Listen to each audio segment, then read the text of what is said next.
नमस्कार दोस्तों, स्वागत है आपके अपने YouTube चैनल RGS में। हमेशा की तरह आज भी आपके सामने हम हाजिर हैं डेली करंट अफेयर के प्रोग्राम में। तो बहुत बहुत स्वागत आप सभी का।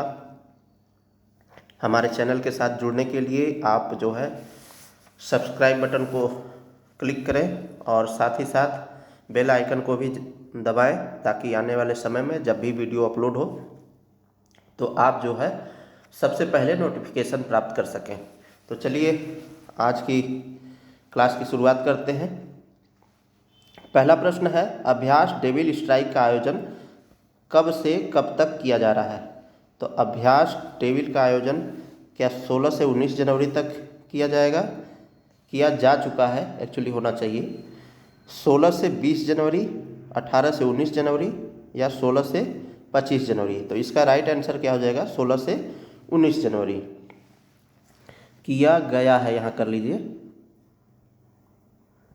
गया है। भारतीय सशस्त्र बल 16 से 19 जनवरी तक अभ्यास डेविल स्ट्राइक में भाग लेगी। इसका जो मुख्य उद्देश्य है कि युद्ध के दौरान जो है हमारी एक्टिविटी क्या होनी चाहिए, उसको लेकर के तैयारी करते हैं और इसमें जो है बाहरी आक्रमण से सुरक्षा मिल सके और भारत की टेरिटरी को सुरक्षित किया जा सके, इसके लिए अभ्यास डेविल स्ट्राइक किया गया। तो अभ्यास डेविल स्ट्राइक, इस अभ्यास का उद्देश्य जो है सशस्त्र बल की युद्ध तत्परता को बढ़ाना है। इसमें उच्च तीव्रता वाले युद्ध संचालन का अभ्यास किया जाएगा।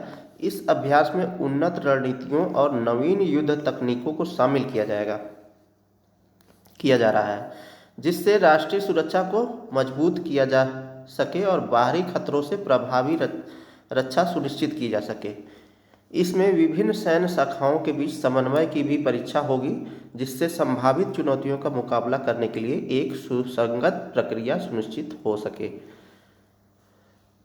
दूसरा प्रश्न है आज का, क्रिसिल इंटेलिजेंस की रिपोर्ट जो है अभी प्रकाशित हुई है। तो इसने जो है अगले वित्त वर्ष यानी 2025 और 26 में, अभी का वित्त वर्ष क्या चल रहा है? 2024-25 चल रहा है, जो वर्तमान में चल रहा है। ठीक है, तो जो भारत में वित्त वर्ष चलता है वो 1 अप्रैल से आगामी 31 मार्च तक वित्त वर्ष चलता है। तो इस दौरान जो है यानी 25-26 में वित्त वर्ष में भारत की जीडीपी वृद्धि दर का क्या अनुमान लगाया है क्रिसिल इंटेलिजेंस ने? तो इसमें ऑप्शन है 6.7%, 6.2%, 6.3% और 7%। तो इसका राइट आंसर हो जाएगा 6.7%। चलिए इसकी व्याख्या को देख लेते हैं। भारतीय अर्थव्यवस्था के विकास की रफ्तार को लेकर 2026 में भी दुनिया भर की रेटिंग एजेंसियां सकारात्मक नज़र आ रही हैं। जैसा कि आप लोग देख रहे होंगे कि दुनिया भर में अभी अर्थव्यवस्था सुस्त पड़ी हुई है, जीडीपी ग्रोथ रेट वहाँ पर कम है, लेकिन भारत की जो है ठीक ठाक है।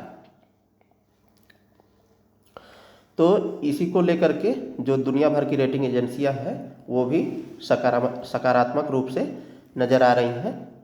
क्रिसिल इंटेलिजेंस की सोमवार को आई रिपोर्ट में कहा गया है कि अगले वित्त वर्ष 2026 में भारत की सकल घरेलू उत्पाद जीडीपी वृद्धि दर सुधरकर 6.7% पर पहुंच सकती है। साथ ही खाद्य मुद्रास्फीति में निरंतर गिरावट और गैर खाद्य मुद्रास्फीति में नरमी से आने वाले महीनों में ब्याज दरों में कटौती की उम्मीद बनेगी, यानी ब्याज दर भी कम हो जाएगा। अब ये सकल घरेलू उत्पाद क्या होता है? तो पिछले वीडियो में हमने बताया था, किसी देश की घरेलू सीमा के अंदर, ठीक है, जैसे ये भारत हो गया, ठीक है, तो इसकी घरेलू सीमा के अंदर एक वित्तीय वर्ष में वहाँ के लोगों द्वारा वस्तु और सेवाओं के कुल मौद्रिक मूल्य का जो योग होता है उसे हम जीडीपी कहते हैं। ठीक है, तो इसी को लेकर के कृषि इंटेलिजेंस ने अपनी रिपोर्ट जारी की है, संभावना व्यक्त की है। बढ़ते हैं अगले प्रश्न की ओर। तो हमारा अगला प्रश्न है, भारत ने ब्रह्मोस सुपरसोनिक क्रूज मिसाइल, तो कौन सा मिसाइल है, सुपरसोनिक क्रूज मिसाइल है, के निर्यात के लिए किस देश के साथ डील की है। अब ये निर्यात क्या होता है, जैसे ये भारत है, हम अपने भारत से किसी दूसरे देश में कोई वस्तु या सेवा भेजते हैं और बदले में हम धन प्राप्त करते हैं, तो उसे हम क्या कहते हैं, निर्यात किया गया, वस्तु और सेवा का निर्यात किया गया। कोई विदेशी वस्तु या सेवा भारत में आई तो उसे हम क्या बोलते हैं, आयात बोलते हैं। तो प्रश्न हमारा क्या था कि भारत ने ब्रह्मोस सुपरसोनिक क्रूज मिसाइलों के निर्यात के लिए किस देश के साथ डील की है। तो रूस, फ्रांस, इंडोनेशिया और चीन। तो इसमें से एक ऑप्शन तो आप इजीली हटा सकते हैं, क्योंकि रूस के सहयोग से ही ये ब्रह्मोस सुपरसोनिक क्रूज मिसाइल को विकसित किया गया है, निर्मित किया गया है। तो इसका सही आंसर क्या हो जाएगा, इंडोनेशिया को निर्यात करने का डील किया गया है। आइए ब्रह्मोस मिसाइल के बारे में देख लेते हैं। तो ब्रह्मोस का विकास ब्रह्मोस कॉरपोरेशन के द्वारा किया जा रहा है। यह कंपनी भारत के डीआरडीओ यानी defence research and development organisation और रूस के एनपीओ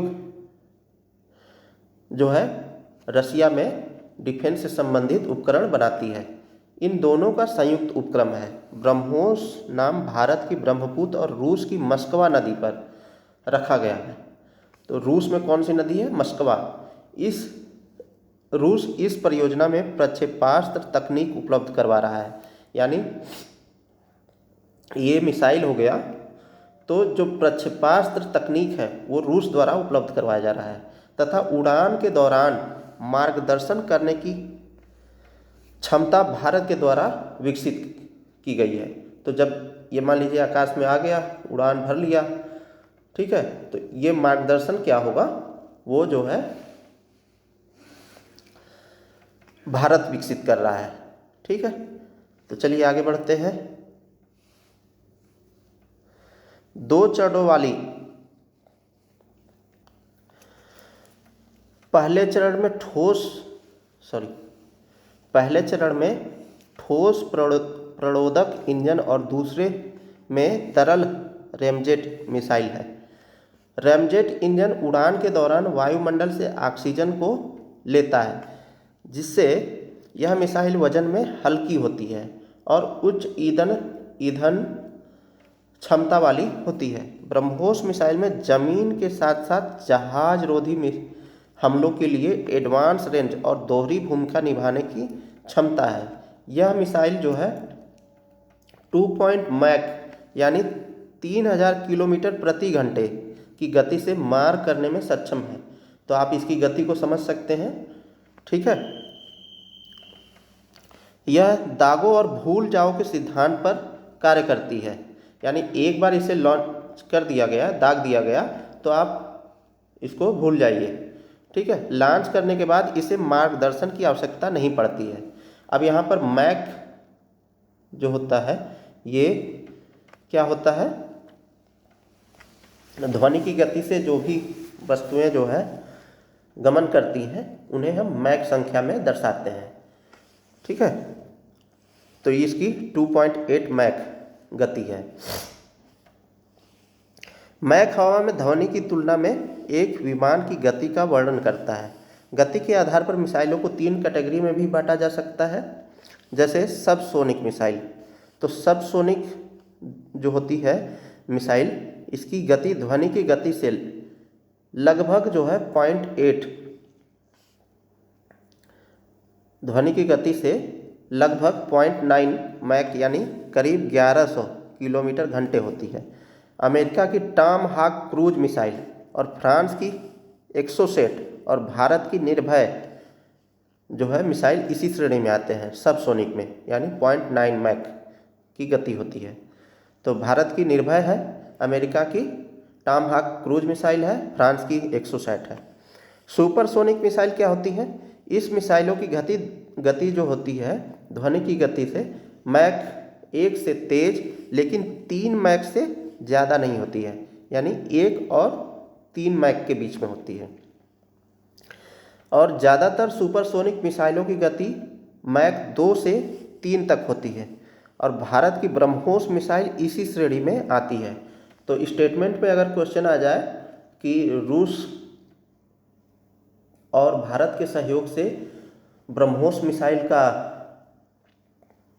निर्माण किया गया है और यह एक प्रकार का सुपरसोनिक मिसाइल है, तो दोनों कथन सही हो जाएगा। हाइपरसोनिक मिसाइल क्या होती है?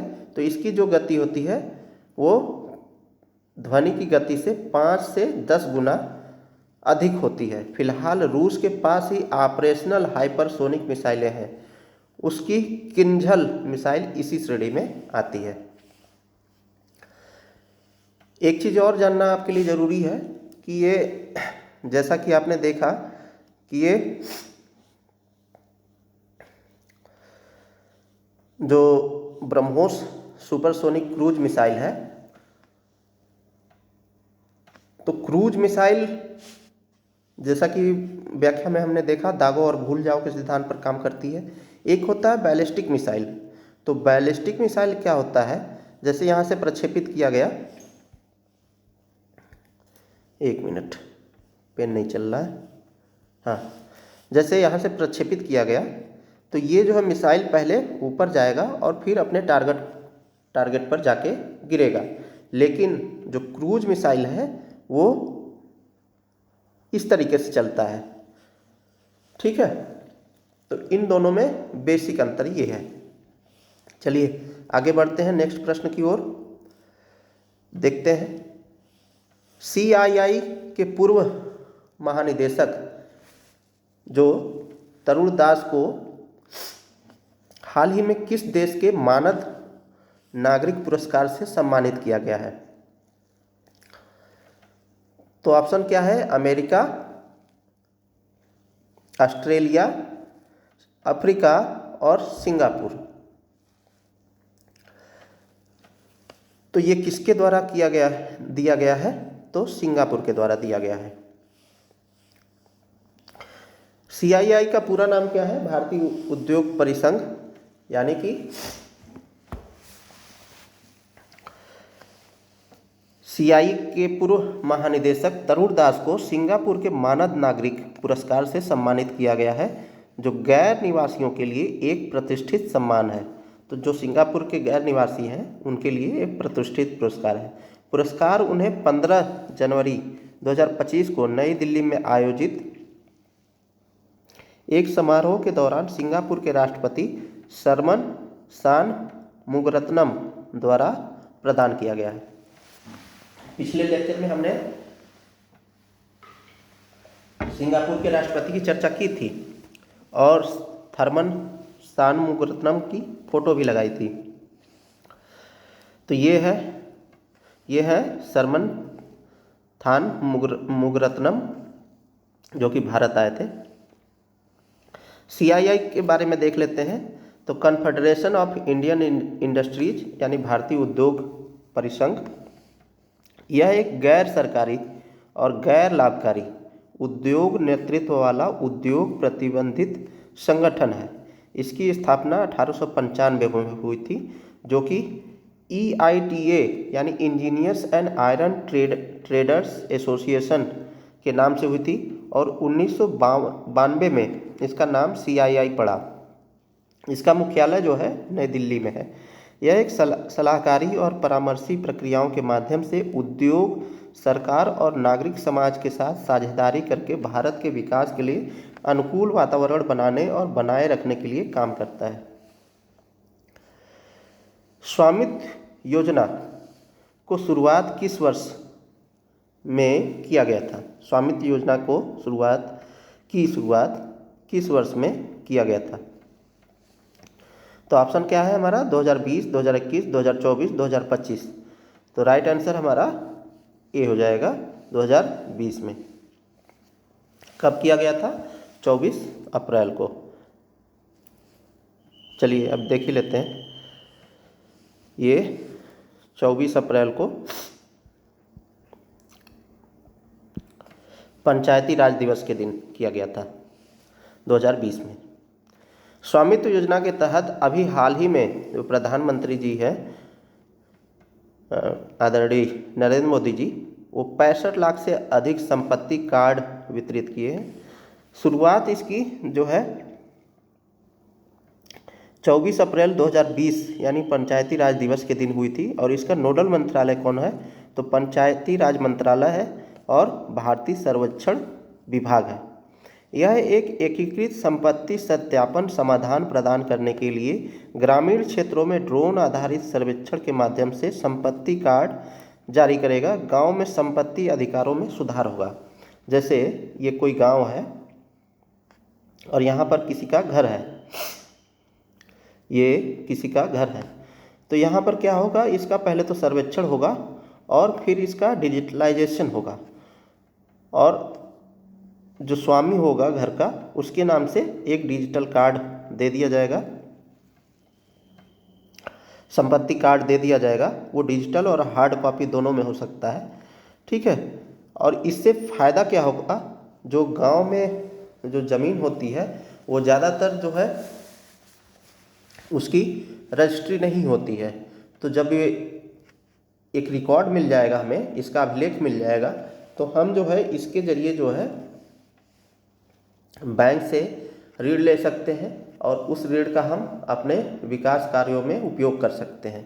तो एक कुल मिलाकर के वित्तीय समावेशन को लेकर के वित्तीय समावेशन एवं इसका जो है भूमि का, ग्रामीण भूमि या आवास का रिकॉर्ड रखना, ये जो है ये दो महत्वपूर्ण कार्य हैं। वित्तीय समावेशन क्या होता है, कमेंट बॉक्स में आप बताइएगा।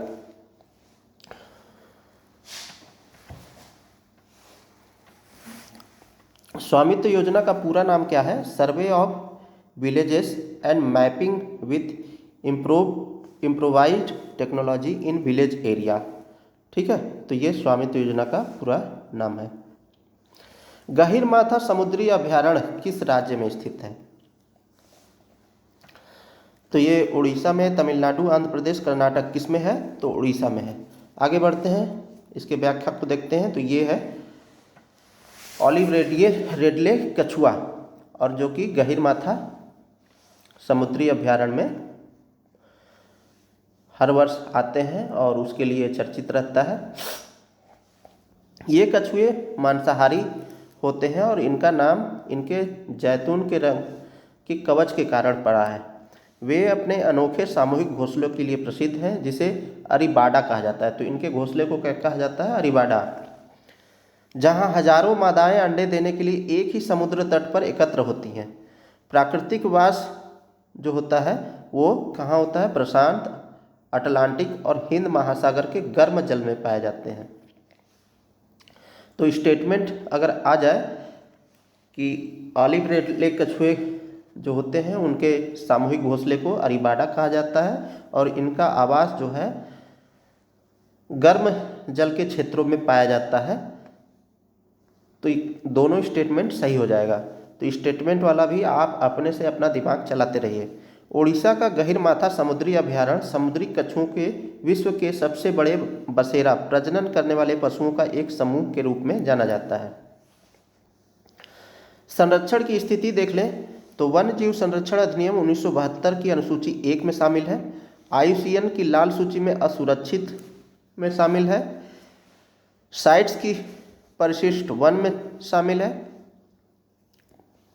इसके लिए जो है कुछ पहल भी किए गए हैं, जैसे ऑपरेशन ओलिविया 1980 के दशक में भारतीय तटरक्षक बल द्वारा जो है शुरू किया गया था। तो ऑपरेशन ओलिविया 1980 में शुरू हुआ और भारतीय तटरक्षक बल द्वारा शुरू किया गया था। नवंबर से दिसंबर तक प्रजनन और घोंसले बनाने के लिए उड़ीसा तट पर एकत्र होते हैं। इनमें इनको लेकर के कुछ समस्याएं रहती हैं और उनको संकट भी रहता है। तो उसमें शामिल क्या क्या है, जैसे तटीय विकास परियोजनाएं, तट पर जो भी हम विकास करते हैं उससे उनको समस्याएं होती हैं, जैसे कि समुद्री दीवारें, रिसॉर्ट्स, बंदरगाह का निर्माण, घोंसले के शिकारी तटों को नष्ट कर देते हैं और ओलिव रेडलिए कछुओं को के लिए चारागाहों को कम कर देते हैं। जैसे मछली पालन भी इसमें एक शामिल है कि मछली पकड़ने के उपकरण जैसे गिलनेट, ट्राल और लांग लाइन में फंस जाते हैं। इससे कछुए घायल हो सकते हैं या मर सकते हैं। इनका भोजन क्या है, रैकून, केकड़े, पक्षी, लोमड़ी, ऑलिव रेडली कछुए के घोंसलों पर आक्रमण कर सकते हैं। भोजन जो है इनका मांसाहार होते हैं। ठीक है,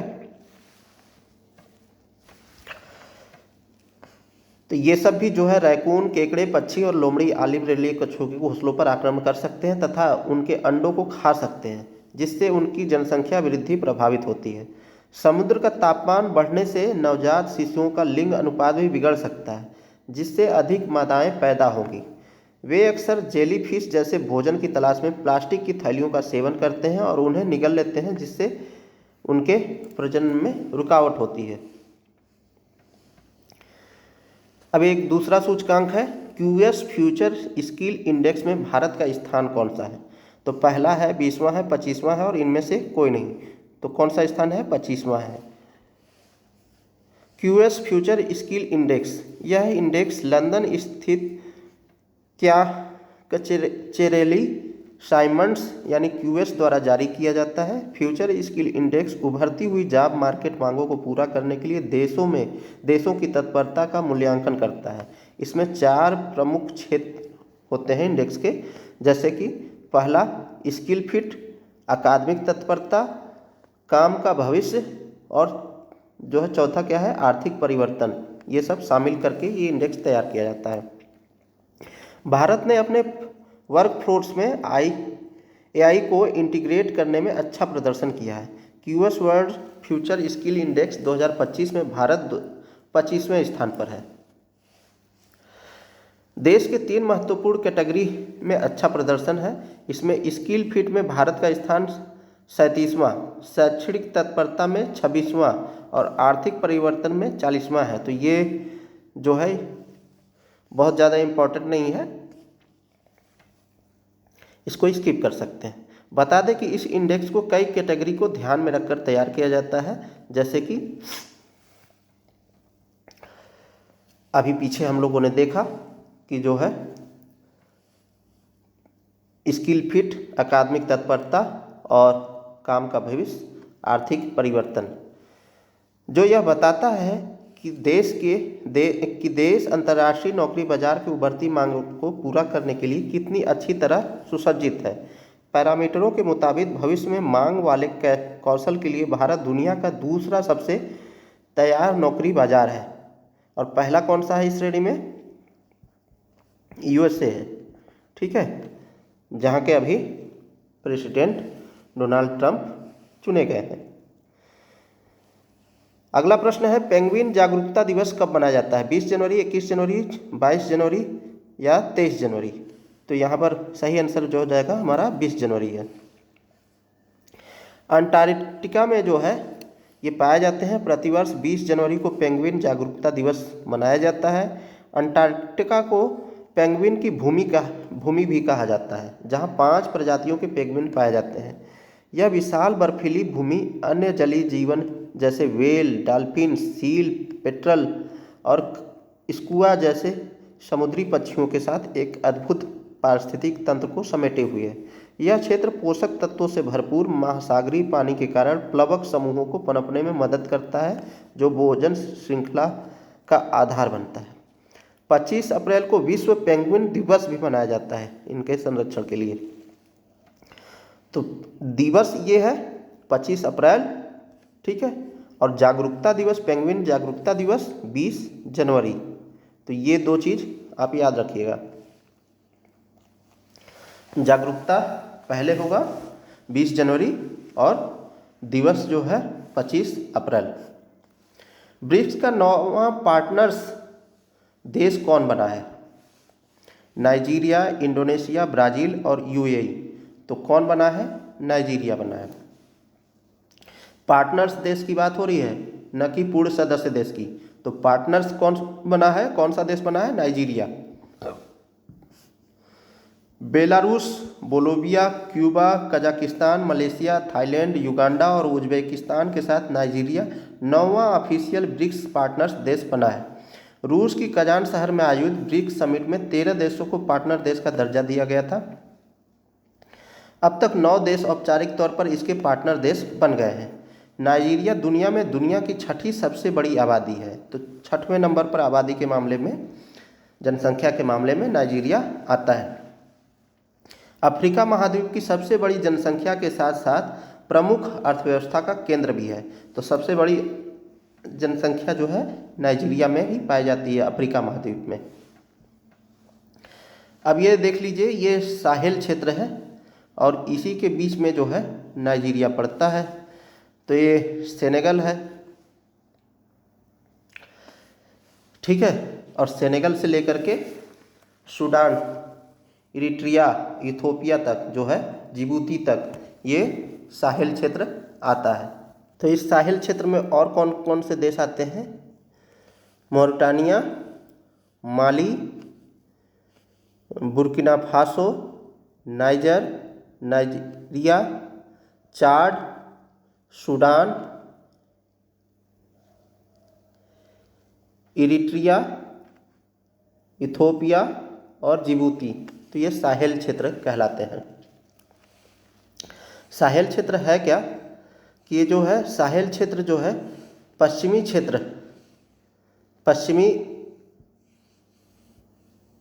क्षेत्र और उत्तर मध्य अफ्रीकी का अर्ध शुष्क क्षेत्र है, जो पूर्व सेनेगल से सूडान तक फैला हुआ है। यह उत्तर में शुष्क सहराई रेगिस्तान तथा दक्षिण में आर्द्र सवाना के बीच एक संक्रमणकालीन क्षेत्र है। अफ्रीका का मैप आप जब देखते होंगे इस तरीके से, तो क्या है, यहाँ पर जो है सहारा रेगिस्तान है और ये जो है आर्द्र क्षेत्र है। यहाँ पर ये जो है ये एरिया, ये जो एरिया है जो पूरी तरीके से लाल है, इस एरिया में जो है, इसी एरिया को जो है साहेल क्षेत्र कहते हैं। तो इधर शुष्क क्षेत्र है और इधर आर्द्र क्षेत्र है। तो इन दोनों के मध्य जो है ये संक्रमणकालीन क्षेत्र है।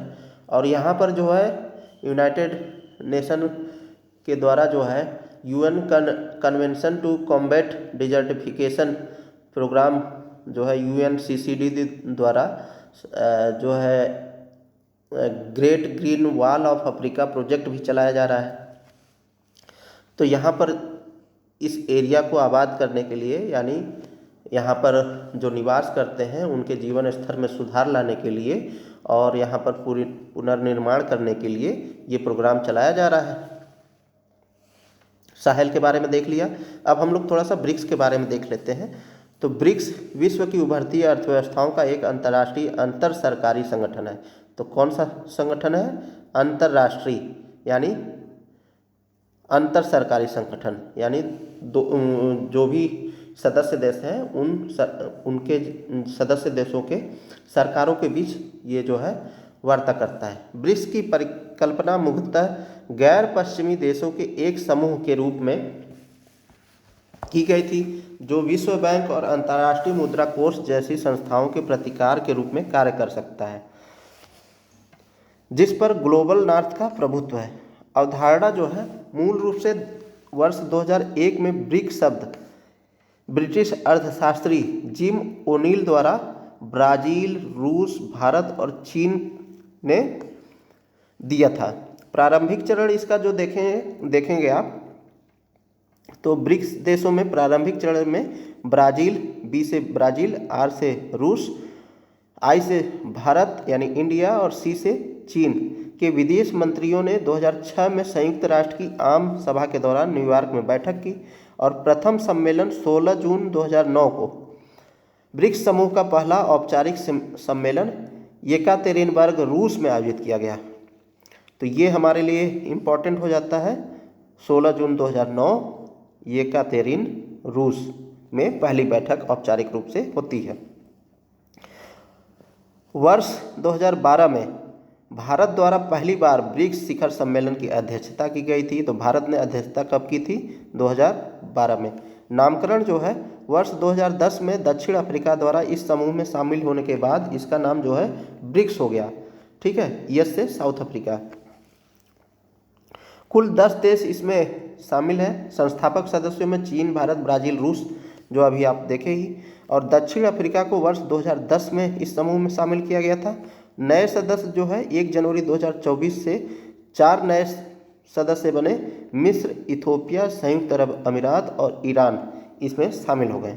तो आप देख रहे होंगे कि 4 ये, 5वां ये दक्षिण अफ्रीका और 4 ये, तो कुल तो 9 ही हो गए। और 10वां जो है अभी फिलहाल में बना है सदस्य देश, पूर्ण सदस्य देश जो है इंडोनेशिया। ठीक है, और सऊदी अरब को भी शामिल इसमें किया जाना था, लेकिन वो अभी तक शामिल नहीं हुआ है, पर वो आमंत्रित संगठन के रूप में जो है काम करता है। इरिट्रिया भी इसमें शामिल होने वाला था, लेकिन वो उसने मना कर दिया। न्यू डेवलपमेंट बैंक की स्थापना जो है ब्रिक्स देशों द्वारा जो है की गई थी 2015 में। ठीक है, तो ये भी याद रखिएगा। बढ़ते हैं अगले प्रश्न की ओर। और अगला प्रश्न हमारा नहीं है, आज का हमारा एक्स्ट्रा पॉइंट है यूरोपीय संघ के बारे में। तो ब्रिक्स के बारे में हम लोगों ने देख लिया, यूरोपीय संघ के बारे में भी देख लेते हैं। तो इसमें वर्तमान सदस्य देश कितने हैं? 27 हैं। मुख्यालय कहाँ पर है? ब्रुसेल्स, बेल्जियम में। वर्तमान प्रमुख कौन है? उर्सुला वान डेर लेयन है। वर्तमान सदस्य जो है Austria, Belgium, Bulgaria, Croatia, Cyprus, चेक गणराज्य, Denmark, Estonia, Finland, France, Germany, Greece, Hungary, Ireland, Italy, Latvia, Lithuania, Luxembourg, Malta, Netherland, Poland, पुर्तगाल, रोमानिया, स्लोवाकिया, स्लोवेनिया, स्पेन और स्वीडन। यूनाइटेड किंगडम जो है यूरोपीय संघ का संस्थापक सदस्य था, ने वर्ष 2020 में संगठन छोड़ दिया। तो यूके जो है 2020 में संगठन छोड़ दिया, जो कि एक संस्थापक सदस्य था। स्थापना जो है इसकी maastricht संधि द्वारा 1 नवंबर 1993 को हुई थी यूरोपीय संघ की।